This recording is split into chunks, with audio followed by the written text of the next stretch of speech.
What is going on, YouTube people? New York Guys and Comics here today for a little bit of a combo meal. Day 4 thought or day 5 thoughts. Day 5 of the National Thoughts. I did go to the show for just a short bit. We'll touch on that very briefly, and then get more into a general national recap of the full 5 days. First time I have ever attended the full 5 days of the show. Right out the get, let's just talk day 5. Very mellow, chill day. I'm not gonna lie. If you're local to the show or you could schedule a late flight or whatever, it was a breath of fresh air to walk around today. It just felt great. You could get up to pretty much any table that you wanted to. There was still a lot of traffic. I mean, foot traffic. Like there was a decent amount of people walking around, but it was very easy to get around. There was very few lines that I saw for stuff. Very easy getting in and out of the venue. Everyone was just very relaxed. You could tell everyone was tired. But if you just wanted to go and get like the feel for the room, you could cover a lot of ground because there was less overall foot traffic. It was, like I said, easy to get up to tables, talk to people, all that stuff. Now, are you going to get the best inventory? No, probably not. That stuff's been wiped out before the show started and throughout the show and been turned over 10 times over. We'll talk more about that in a minute. But just in terms of attending the show and walking around experience, Sunday was fantastic. Now, I was only there for a couple hours. I've been there all week. I had already made 14 laps around that place, if not more. I took one, brief, just like very loose walks up and down each aisle. Wife came with me, said goodbye to some people, said hello to some people, met some people for the first time throughout the week. Didn't do much in the way of transactions. I actually sold some wax to David Adams. They had Bowman Sapphire on their buy list, and I still had some leftover boxes that I had purchased from 2023, Bowman Draft Sapphire and Bowman Sapphire, and they had gone up considerably in value, so I sold them to David Adams. I basically got about 80 to 85% on the boxes. I think the one box was, it might even have been over 85%, and the other one was probably closer to slightly under 80%. But for getting cash and not having to deal with eBay fees and shipping wax and all that stuff, I felt pretty okay with it. And I actually bought a couple boxes of Marvel wax. We'll talk about that in the pickups video coming sometime later this week. So that was kind of just a quick and dirty, day 5 at the show. Let's just kind of talk a little bit broader scopes of the entire thing. In terms of some good stuff, obviously the people is going to be number one. Once again, shout out to all the viewers and friends of the channel that stopped, said hello. That to me is one of my favorite things of attending these larger shows. It is great to meet you all, the viewers of the channel, so you're not just a little number on the screen or a little comment underneath the comment section, to be able to get out there with you all, have a chat, see how your show's going, look at some cool cards, swap some stories, is all absolutely fantastic. In addition, next level on the people, my friends. I have made a lot of friends in the hobby, both on the corporate side of things and also on the just your average collector side of things, content creator side of things. This is one of those times a year where I get to meet a ton of those people. Get to hang out, eat dinners, of course, with, obviously my super close friends, Dustin, Steve, Hambone, and a few others. Get to hang out at trade nights with people, get to have long conversations with people that you don't normally get to have conversations with, whether that's corporate people or, like I said, just your average collector types. All that is absolutely fantastic as well. It is, as a content creator, yes, a large portion of the reason to go is networking. I did a decent amount of networking at the show. That is a big win. The buying and selling of it is absolutely important as well. But when you choose to go into the content creation space, going to the national is a little bit of, I need to get, not necessarily air quote business done, but I need to talk to certain people, or get to meet certain people that I wouldn't normally get to. So that is definitely a big component of it. That being said, I have to give a big shout out to Ludex and their team.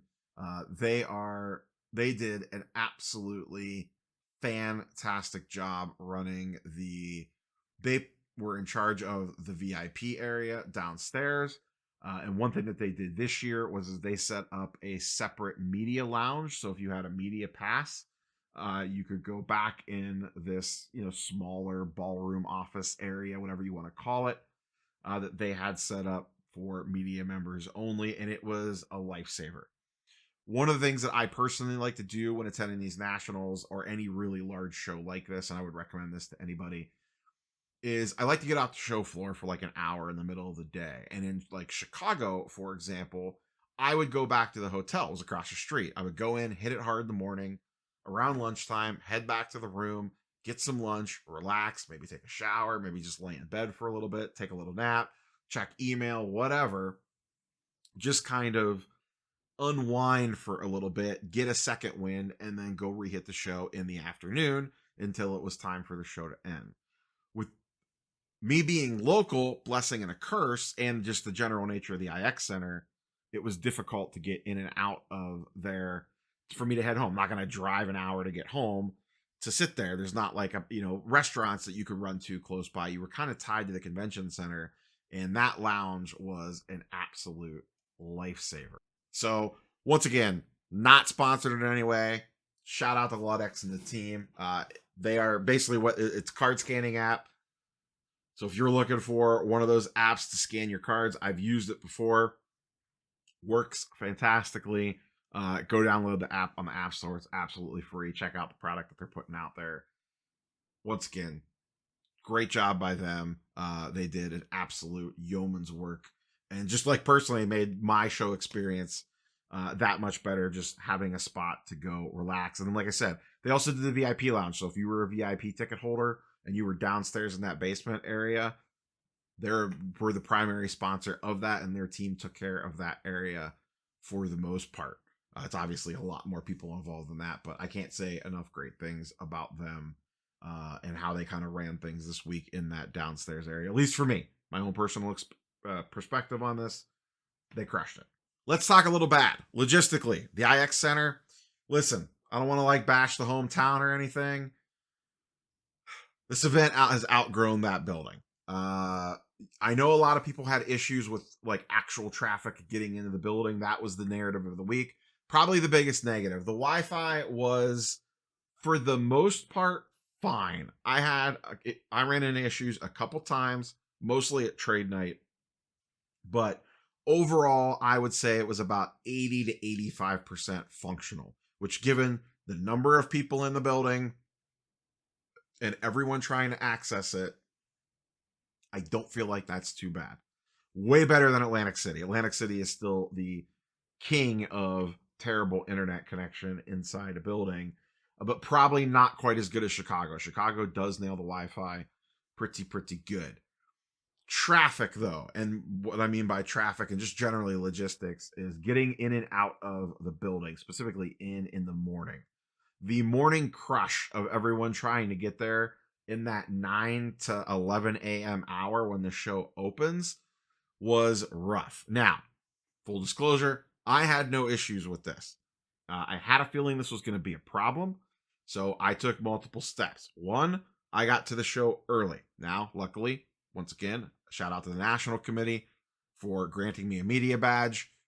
That allowed me early access to the show, so I ended up getting to the show early. Number 2, local advantage. There's a back way into the IX Center. All you got to do is look at a Google map. If you go the back way into the IX Center, there are actually 2 different ways. You can go from the north or the south, swing in the back door, as they might say, and you could slide right on in there. I'm sure comment section is going to have a field day with those little jokes there, but yes, if you go in the back door, you could slide right in nice and smooth and easy.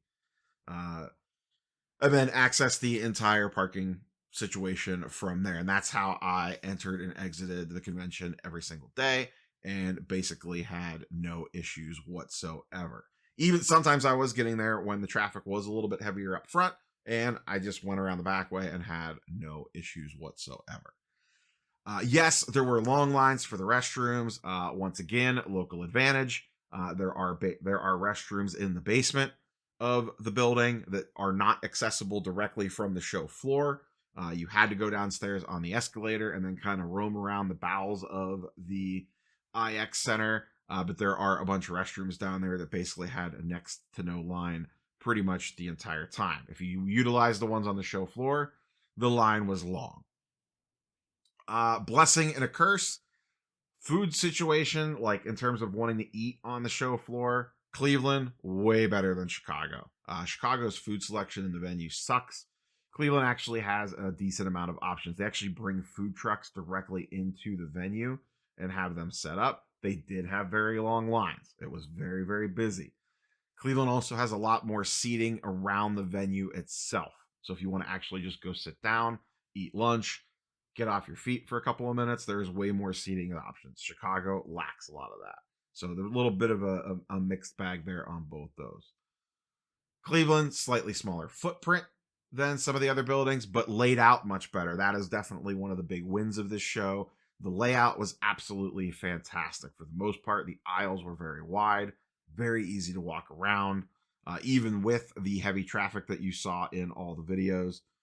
Getting around in there was no problem whatsoever for the most part. Some areas would get a little heavy traffic, like back by eBay and Upper Deck and Tops and stuff like that. If they had an athlete or something in the booth, traffic would flow in and kind of back things up a little bit.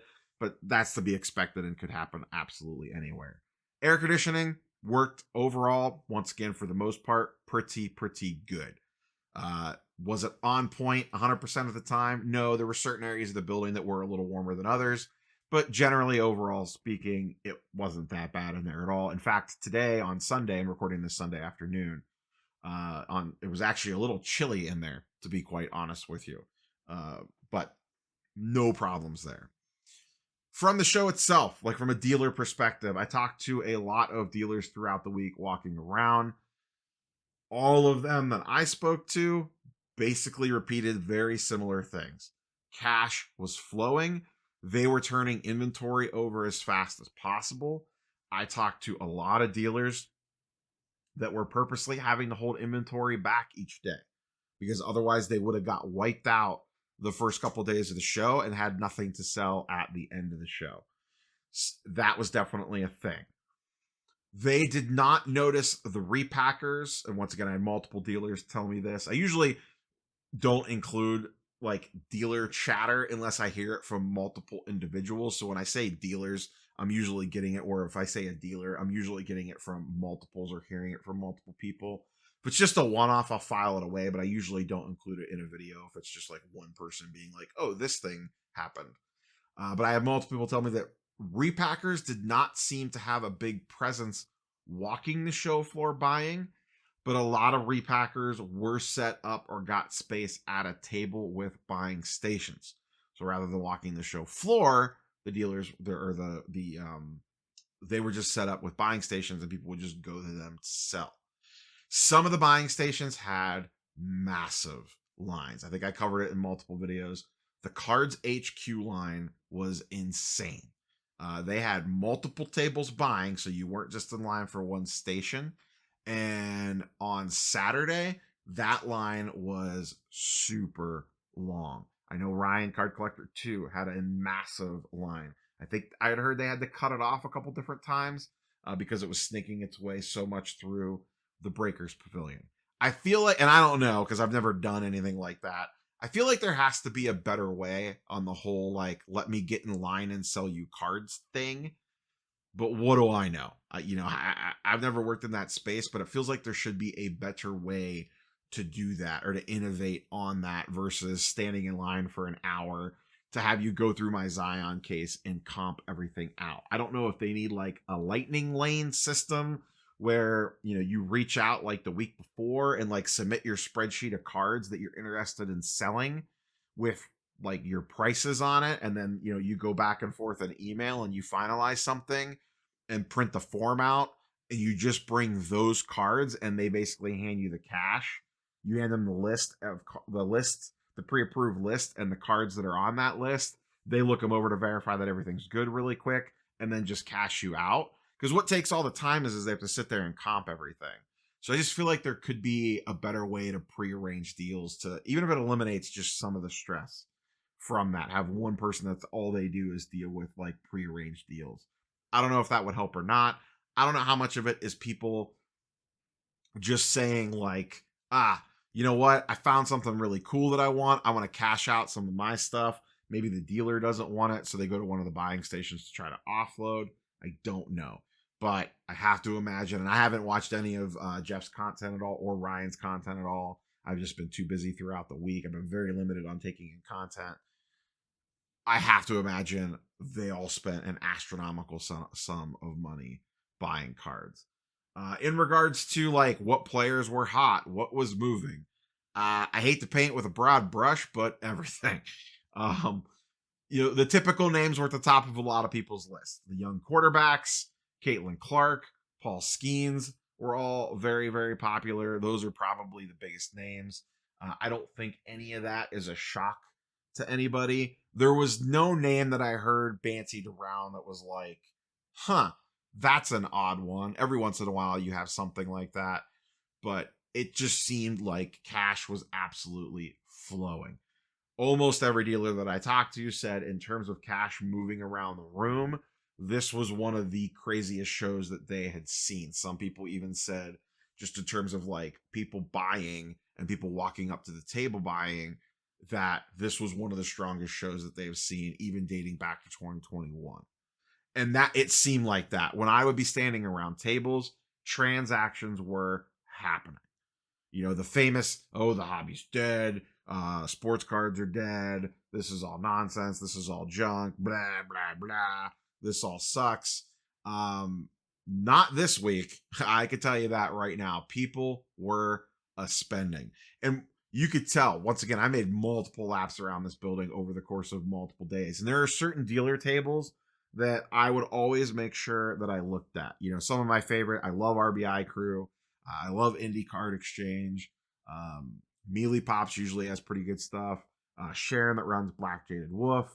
A few other dealers that I always make sure I walk by their booth to see what they have, even multiple times throughout the same day sometimes.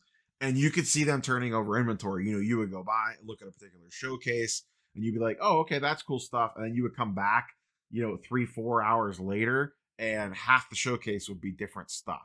That tells you that inventory is getting turned over. Let's talk about pricing really quickly, because I'm sure you pull up Sports Card Nonsense Facebook page, and it's like, oh my God, I went to the National and everything was 197% comps. Why are you idiots all going to that show? Not that everything's overpriced junk. As I've stated for years now, any show, there are shows within shows. There are the dealers that are set up to actually do transactions.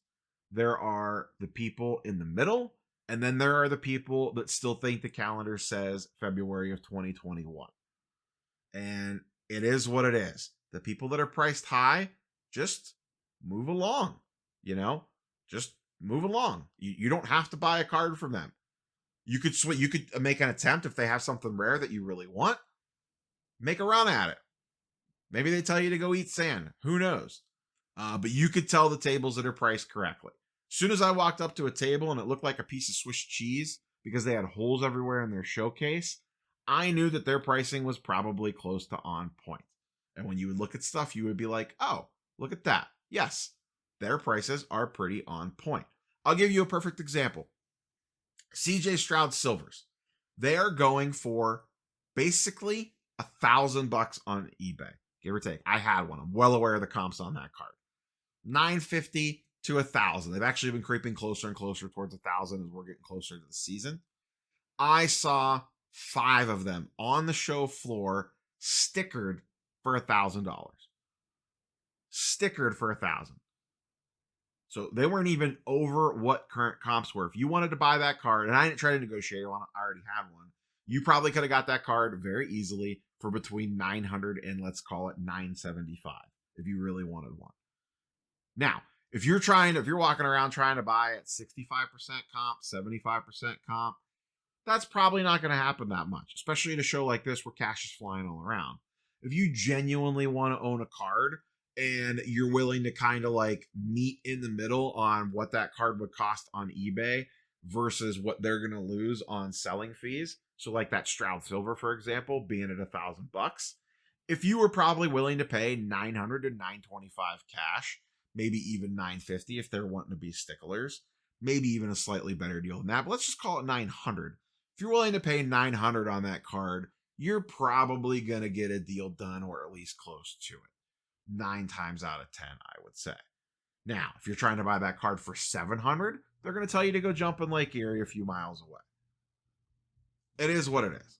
The cards that I bought, and I know I keep alluding to the pickups video that will happen at some point in time, I had to pay strong on them. Most of them were pretty rare or had, comps. We're going to talk about, in that same video, I kind of want to loop this in. Some cards, comps don't matter. There was 2 cards that I was looking at the show. One comped for around 2K-ish. They had it stickered for 3,500. I thought it was extremely high. I wanted to be way closer to 2, and I didn't actually negotiate with the dealer on this one because it was just a bad time to be buying this card. It sold for 3K. Another one was stickered for 8K. I wanted to be at 6. I would have been paying strong based off the last comp. It sold for 7,500. These were rare cards that do not pop up very often or happen to be very much in the zeitgeist at the moment. So sometimes you got to throw the comp out the window, especially if it's something rare. If it's Stroud Silver, different story. But overall, cash seemed to be changing hands. I think all the grading companies did pretty good. I know CGC had a very good week with on-site grading. I know PSA had a very good week with on-site grading. I don't know about Beckett. SGC was not doing on-site grading. They were doing send-home services. But all the big booths seemed to be fairly busy. CGC's booth was really busy every time I walked up to it, which that has not always been the case in past nationals. SGC's was fairly busy, but they were only doing drop-off submissions. So a little bit of a different vibe there. I'm not going to lie, no hate involved. I walked past the tag booth multiple times. It was not very busy. Arena Club was also set up. Their booth was busier than tags, but they had a lot of gimmicks that looked like going on at their booth. I didn't spend a ton of time on it. One of the other cool aspects of going to the show is seeing the super crazy high-end stuff. Like Heritage Auctions had some absolutely banger items out, not even including the Ruth jersey. They had an absolutely sick Captain America shield signed by like 30 different people, including Stan Lee. Like every actor pretty much probably in the Infinity Saga had a signature on that thing. It was absolutely ridiculous. They had the ruby slippers from the Wizard of Oz, which was pretty cool. You just get to see some really unique stuff. It's almost like going to a museum. Wax prices. If you weren't buying the stuff that were Rapper Redemption packs, you were doing okay. If you were trying to buy Rapper Redemption items, the price fixing was in. My God, do they increase the prices on that stuff because they have a captive audience. All the big dealers basically match each other, and all the big dealers, funnily enough, are way more expensive that week on those boxes. And also, coincidentally enough, they're sold out on their website. The reason why that is so they can mark the prices higher in the building and be more expensive than what they would normally sell it for on their website. I know last year, one of the big ones, the boxes were like $50 more in person than they were literally on their own website. You could buy it on their own website for $50 less than what they were selling for in person. Rapper Redemption packs, I think they were selling at least the tops ones for about $60 a pop. That's less than what they were going for last year. And in the limited videos that I've saw, not been a ton, they do not seem as juiced as they were in previous years. I watched one being open in person. One of my buddies had one. He opened one, got torched. I watched Card Collector 2's first video. He got smoked. He opened like 15 of them. Now, I don't know if he did better in subsequent ones, but they seem like they printed a boatload of those things. So now we begin the countdown to next year's National. Back in Chicago, I believe, for the next 3 years. So everyone's going to get real used to Rosemont, as we will be there 3 years in a row. And then after that, we don't know. In the short term, Fanatics Fest. A couple weeks away. There was a lot of, I'll leave it at this, a lot of very interesting chatter about Fanatics Fest this week at the National.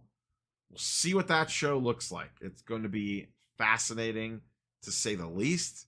I will be there, and it will be very interesting to compare these two shows back to back. That is all I got for you, boys and girls.